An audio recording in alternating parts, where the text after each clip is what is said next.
learn about aminoglycosides. They are a group of drugs under antimicrobials. Aminoglycosides are bactericidal in nature. In this series of videos on antimicrobials, we are going to learn about each group of drugs under specific headings like mechanism of action, susceptibility, resistance, pharmacokinetics, side effects, and examples. So let us look at each heading under detail, starting with the mechanism of action. Aminoglycosides are transported inside the cell through a carrier-mediated oxygen-dependent transport process. So if anything happens which affects this transport process, the drug will not be able to act.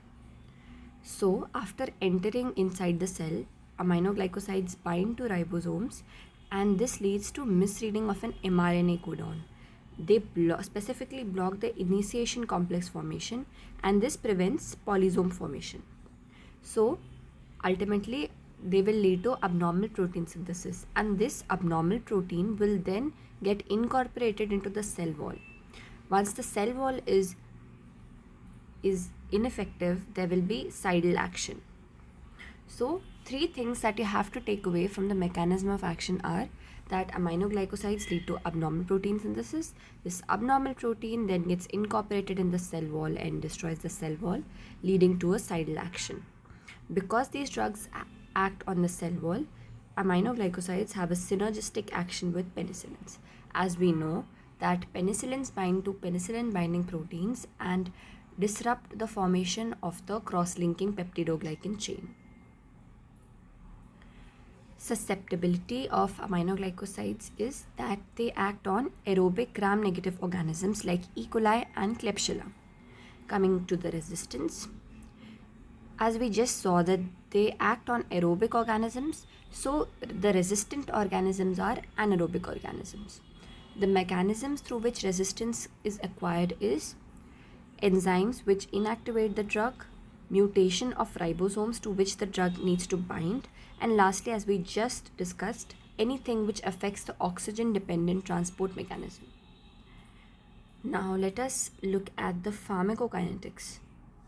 Aminoglycosides are polar drugs, which means that they are water soluble, so they have to be injected parenterally. The T-half of the half-life of the drug is 2 to 4 hours, which means that it takes 2 to 4 hours for 50% of the drug to be eliminated from the body. A very important point is that aminoglycosides undergo concentration-dependent killing.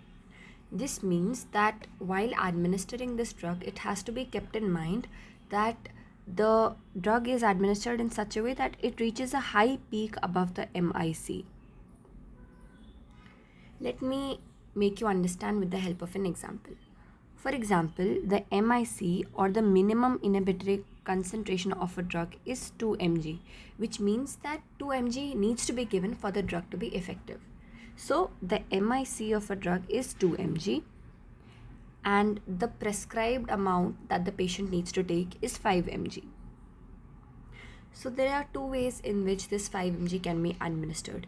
Either you give this 5 mg in a single dose, in one go, or you divide this into 2.5 mg and give it twice a day. In concentration dependent killing, our main goal is to achieve a high peak above the MIC. So we will opt for the first option. But in the second kind of killing, which is called time dependent killing, we would have chosen the 2.5 mg route, because what matters in that route is not how high the concentration of the drug peaks above the MIC, but for the duration it remains above the MIC. The MIC was 2 and we were giving 2.5 mg twice a day. So the drug would have stayed in the body above the MIC for a longer duration. Next point is that they have a long post-antibiotic effect. This means that even when the concentration of the drug falls below the MIC, the drug will still continue to act for a prolonged duration. A reduction or increase in the dose interval has to be made according to the creatinine clearance, because these drugs are nephrotoxic in nature. So reduce the dose if the creatinine clearance is more than 70 ml per minute. Now let us look at the side effects. There are two main side effects of aminoglycosides, which is ototoxicity and nephrotoxicity. So, under ototoxicity, the vestibulocochlear nerve is affected. So, the vestibular side effects are headache, vomiting, nausea, nystagmus, and vertigo. These side effects are reversible in nature, and also, if they become chronic, they will only last for 1 to 2 years. The cochlear side effects are tinnitus, hearing loss. These are important because these side effects are permanent and irreversible in nature. Coming to another very important side effect, nephrotoxicity. It is because tubular damage occurs, but this toxicity is reversible in nature. We also have neuromuscular blockade, which occurs due to these drugs. This is because they decrease the release of acetylcholine, and these drugs may aggravate myasthenia gravis. Lastly, let us look at a few examples. The first drug is streptomycin, which acts on organisms like Haemophilus ducreyi, Yersinia pestis, and Mycobacterium tuberculosis. This drug is the least nephrotoxic, and now it is only used in the treatment of tuberculosis as a second line drug. Next, we have gentamicin. This is the drug which is most commonly used nowadays from this group of drugs. It acts on organisms like Proteus, Pseudomonas, and Staph aureus. But this drug is the most nephrotoxic.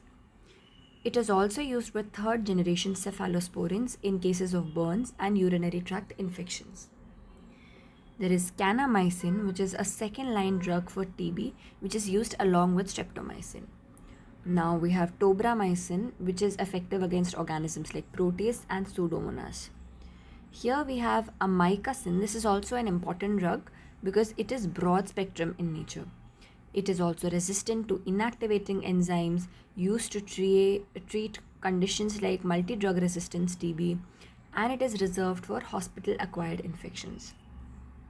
Netilmycin can also be used, which is a reserve drug, so it is used for conditions in which drug resistance occurs. Neomycin is used locally in the eye and ear.